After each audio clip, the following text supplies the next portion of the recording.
Muito bem, pessoal, estamos de volta com a nossa aula sobre o estudo da lei orgânica do município de Avaré.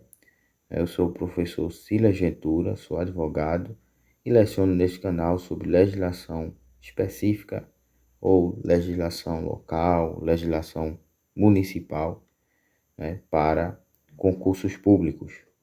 E neste momento nós iremos dar continuidade ao estudo da lei orgânica do município de Avaré. Iremos iniciar a partir do artigo 4º da lei orgânica do município, que trata sobre o tema competência do município. Então, como já expliquei na última aula, no finalzinho, eu disse que existem 3 tipos de competência, pelo menos na lei orgânica aqui de Avaré. Primeira competência, a competência privativa, que é aquela que deve ser realizada somente pelo município. A segunda competência é a comum, que pode ser realizada tanto pelo município quanto pelo estado, do qual o município faz parte, ou pela União, certo? E em terceiro lugar, nós vamos ter a competência complementar, que vai ser aquela que vai complementar, como o próprio nome diz, assuntos que foram tratados pela União, mas que requer uma complementação pelo município, tendo em vista que somente o município é quem conhece a realidade do seu território, dos seus cidadãos mais de perto. Muito bem, então o artigo 4º da nossa lei orgânica diz que ao município compete prover a tudo quanto lhe diga respeito. Então, já começa por aqui, por essa frase: tudo quanto lhe diga respeito ao seu peculiar interesse, certo? Deixa eu tirar aqui. Tudo quanto lhe diga respeito ao seu peculiar interesse e ao bem-estar de sua população, cabendo-lhe privativamente, dentre outras, as seguintes atribuições. Então vem o inciso primeiro, que vai dizer que o município vai legislar sobre assuntos de interesse local. Então veja, todos esses termos que estão sublinhados têm a ver um com o outro, certo? Então, tudo quanto lhe diga respeito, peculiar interesse, que é o interesse próprio do município, o interesse exclusivo do município, característico do município, ao bem-estar de sua população, e interesse local, quer dizer a mesma coisa que interesse peculiar.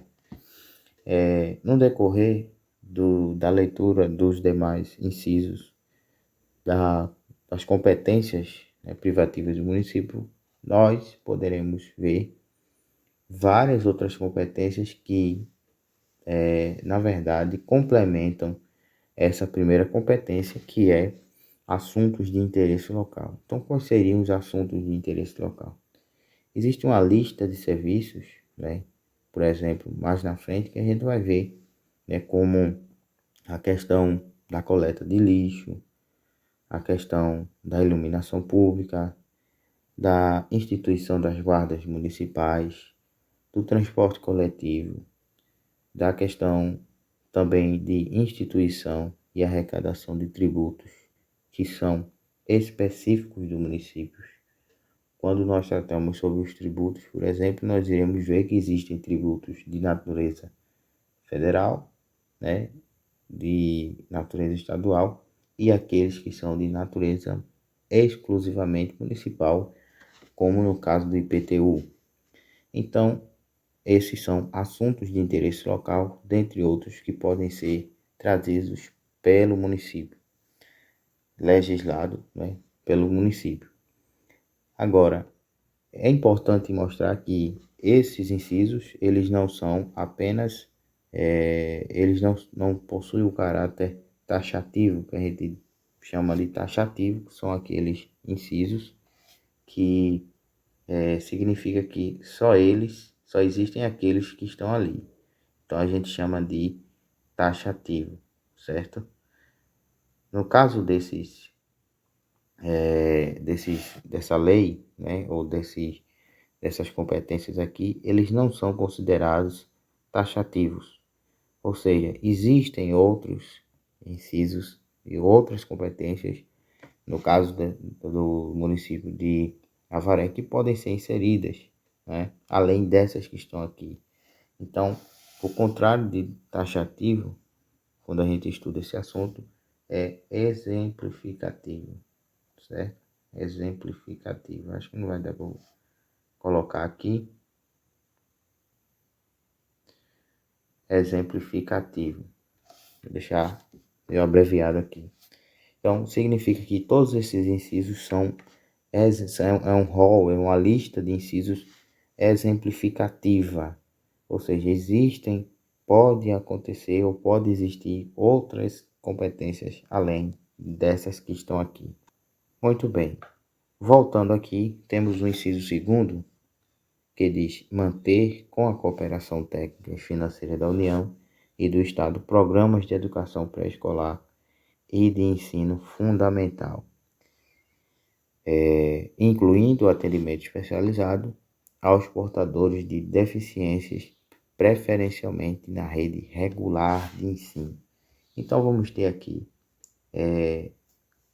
tratando sobre programas de educação, tá certo? Pré-escolar e de ensino fundamental. Por que o município não trata aqui ensino médio? Então é bom observar essa questão. Porque o ensino médio, ele não existe uma obrigação de trazer o ensino médio, implantar o ensino médio pelo município, mas sim pelo Estado. Então, por isso que ele trata apenas sobre educação pré-escolar, certo? Que vai daqueles anos iniciais, e educação do ensino fundamental. Também se encaixa aqui a questão das creches, tá certo? Que é de competência do município. Agora, esta frase que eu marquei aí é, no caso, a palavra-chave, né, da competência do inciso segundo. Mas é bom a gente marcar também, como eu estou colocando aqui agora, os verbos, né, e a competência principal, que é manter com cooperação técnica e financeira da União e do Estado. Isso significa que, apesar de ser uma competência do município, ele não está obrigado a realizar essa competência de forma isolada, mas ele pode fazer junto com o Estado, qual faz parte, e também com a União, certo? Muito bem, agora o inciso terceiro. O inciso terceiro diz que é competência do município elaborar o orçamento, prevendo a receita. Veja bem, prevendo a receita, fixando a despesa com base no planejamento adequado.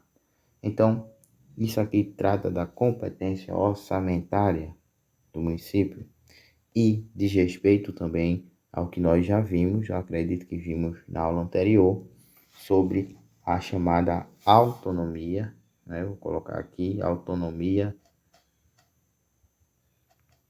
financeira do município.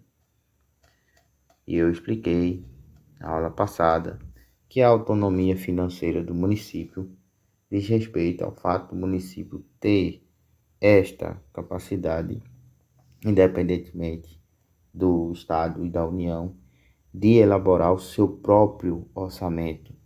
E eu expliquei que orçamento diz respeito à questão de receita e despesa, tá certo?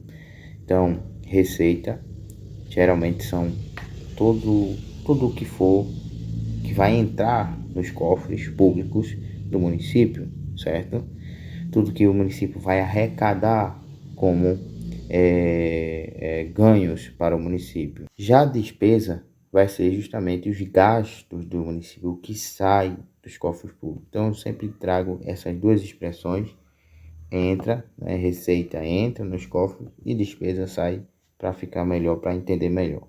Então, temos o inciso quarto, que é instituir e arrecadar tributos, fixar e cobrar preços e tarifas.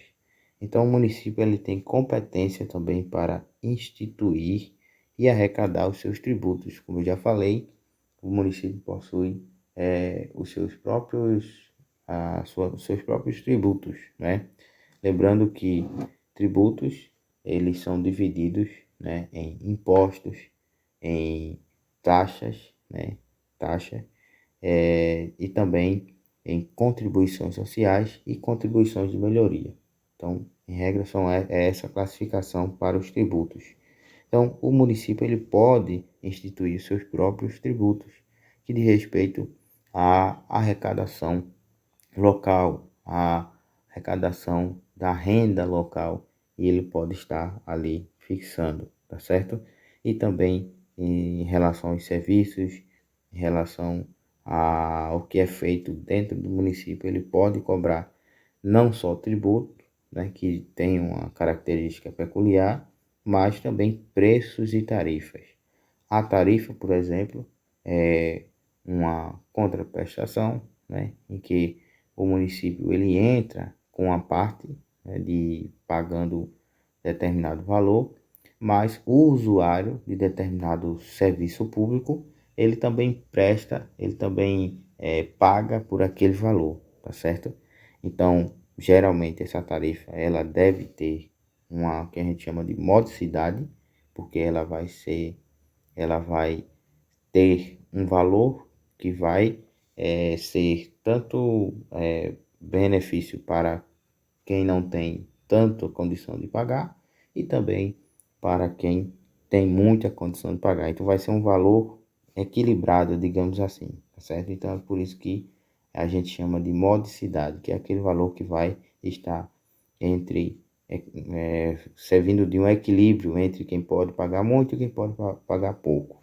Então isso são tarifas módicas. Então, isso é uma competência do município. Ele pode sim instituir e cobrar tarifas por determinada prestação de serviço. Muito bem, o inciso 5º diz criar, organizar. Eu vou apagar aqui para melhorar a nossa visualização. Criar, organizar e suprimir distritos, observada a legislação estadual. Então, ele tem também competência para criar distrito. Distrito aí tem aquela característica mais de um bairro, né? Que ele pode estar criando um bairro, ele pode organizar o bairro e pode suprimir um bairro. Se ele quiser, dependendo da situação, dos critérios, né? Ele pode, critérios legais, ele pode estar também suprimindo, né? Ou seja, desfazendo de um bairro. Lembrando que ele deve observar a legislação estadual, né? Aquilo que a legislação do estado dispõe acerca de criação, organização e supressão de distritos. No inciso 6º, nós vemos organizar o quadro e estabelecer o regime jurídico dos seus servidores.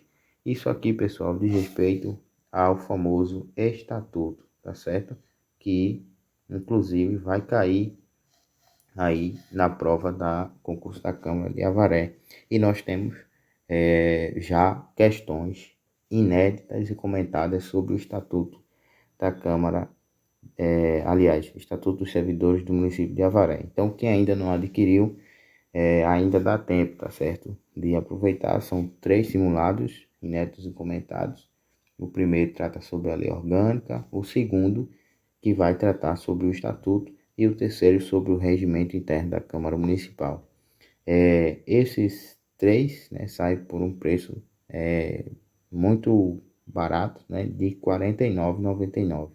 E temos também o 4º simulado já, que vai tratar sobre conhecimentos gerais, né, do município, que também vai ser assunto da prova de vocês, tá certo?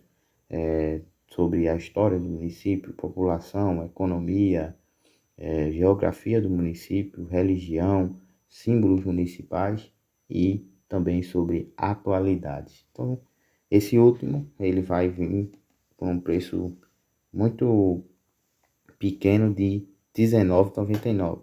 Então, vocês podem adquirir todos os 4 por um preço muito bom, muito especial. Mas, continuando aqui, nós temos que regime jurídico quer dizer a mesma coisa de estatuto, tá certo? Então, quando vê regime jurídico único dos seus servidores, significa Estatuto dos Servidores. Então, ele tem competência para instituir, para organizar e estabelecer o Estatuto. Inciso 7, temos aqui dispor sobre a organização, administração e execução dos serviços públicos, ok? Organização, administração e execução dos serviços públicos. Inciso de número 8, dispor sobre a administração, utilização e alienação de seus bens. Isso aqui nós iremos, acredito que vai ter uma aula mais na frente acerca dos bens públicos do município. É tudo aquilo que faz parte do patrimônio do município, tá certo? Podem ser coisas móveis, né? E coisas imóveis, e também bens, aliás, e também ações e direitos. Tudo isso faz parte do patrimônio do município. O município pode administrar os seus bens, utilizar e alienar. Alienar significa negociar, tá certo? Os seus bens por meio de compra, por meio de doação, por meio também de troca, tá certo? Dentre outras formas também de alienação. Agora, o inciso 9 também continua falando sobre os bens do município. Nesse caso, sobre adquirir, né? Agora é a aquisição de bens, né? Essa aquisição de bens, ela pode ser uma das formas de aquisição de bem que o inciso 9 traz aqui, é mediante desapropriação por necessidade, né, ou utilidade pública ou por interesse social, tá certo?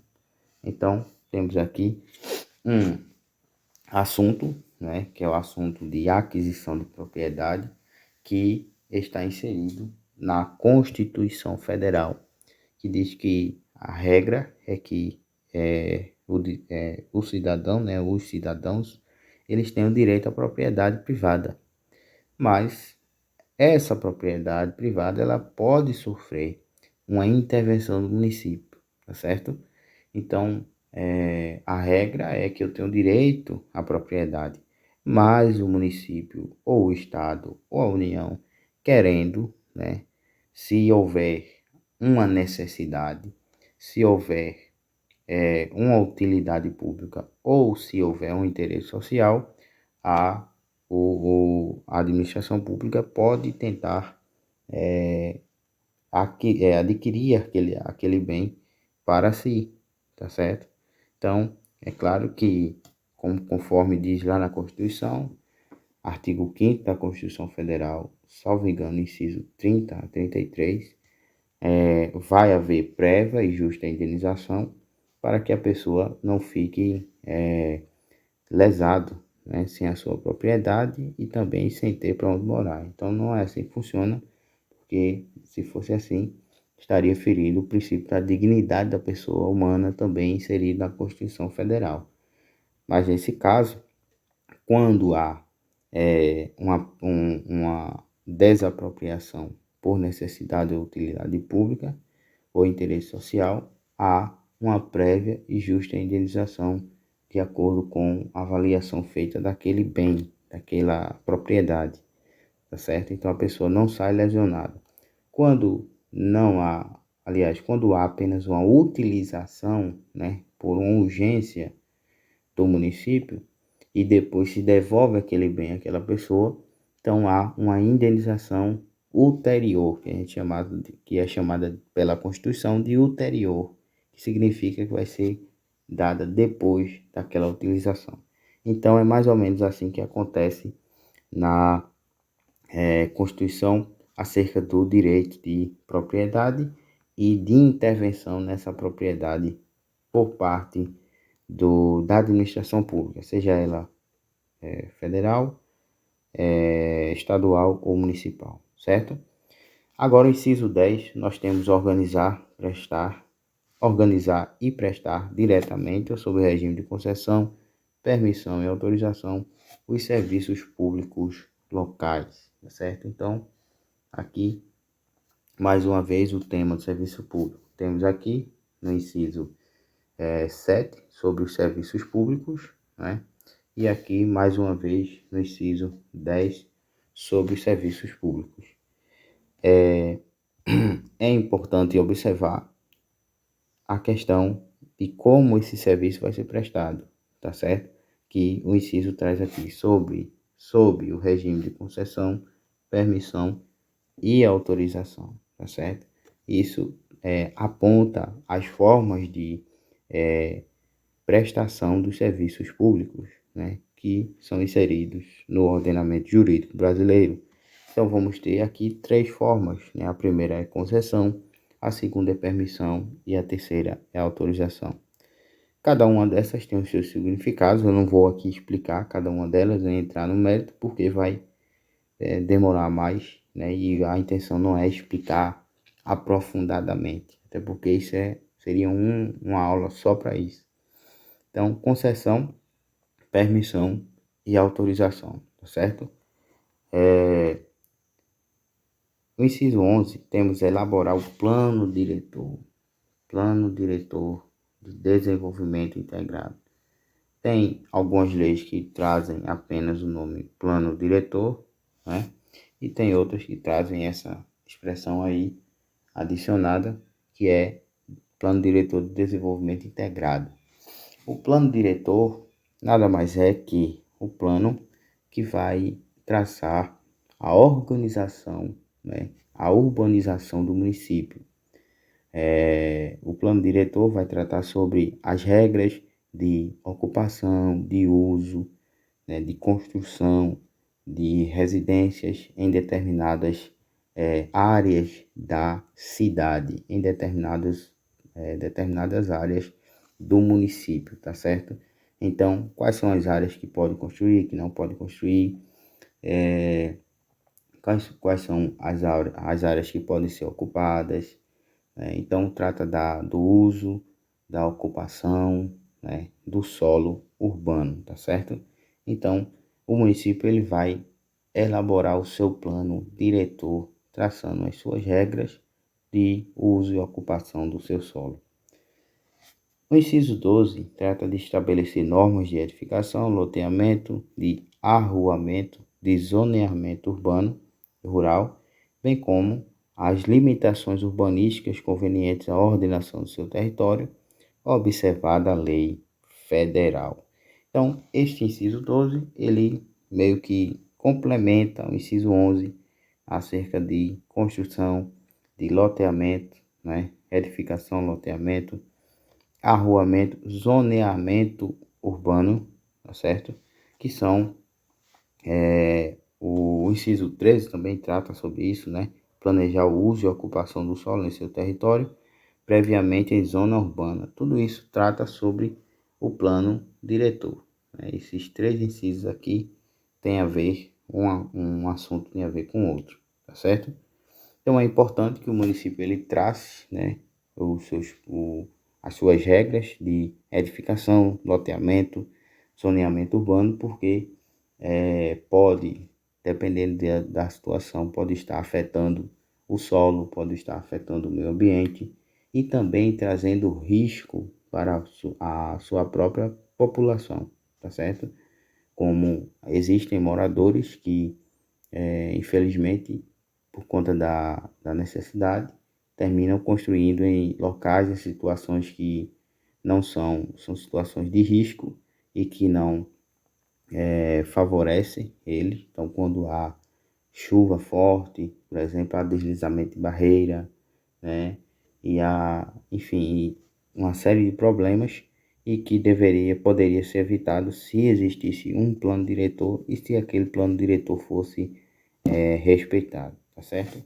Então é importante isso. O inciso de número 14 diz estabelecer servidões, deixa eu melhorar aqui, né?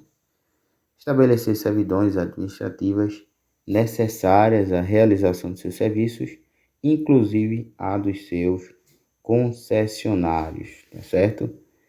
O inciso 15 diz regulamentar a utilização de logradouros públicos, especialmente no perímetro urbano. Então, regulamentar determinado logradouro público.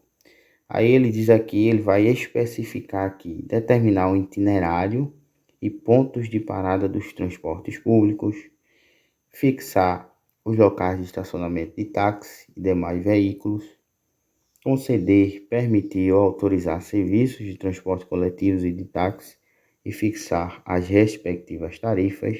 Então veja, tudo isso é de organização do município. Fixar e sinalizar os limites das zonas de silêncio, né?